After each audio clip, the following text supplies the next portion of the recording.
И покрај неофицијалните најави дека во втората половина од минатата година ќе се постават темелите на браната Речани, сепак тоа не се случи.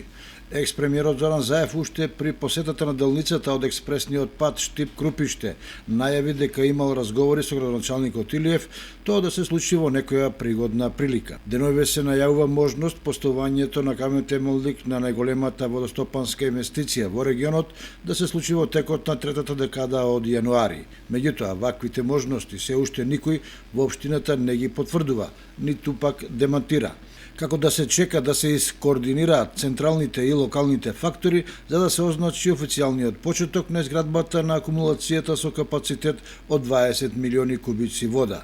Екипа на ТВ Кочани на 11 јануари го посети градилиштето, каде според инсертите може да се види дека во изминатите месеци е работено на пробивање патишта и површини, како предуслов за започнување на пробивање на одводниот тунел преку кој ќе се пренасочи реката.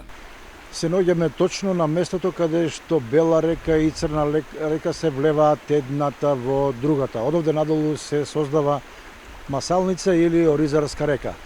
Токму овде на ова место за можеби 5 години ќе биде препокриено со огромни со 20 на милиони кубни метри вода, затоа што треба во тој рок да се изгради акумулацијата Речани.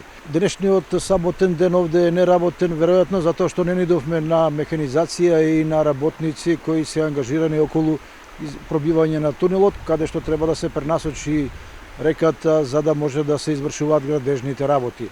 Од она што можевме попатно да го видиме, дека во меѓувреме се работело на вистина интензивно и дека околината на вливот на Бела и на Црна река речи се е разорана од градежната механизација. Да подсетиме дека реализацијата на Речани е проектирана во рок од 5 години, што значи, ако се започне годинава, истата ќе биде готова во 2025 или 2026 година. Придобивките што ќе ги овозможи над 20 милиони кубици вода во делот на наводнувањето, производството на електрична енергија, вода за пиење на жителите во Кочанската котлина, развој на туризмот, подобрување на микроклимата и слично ќе бидат непроценливи за развојот на регионот.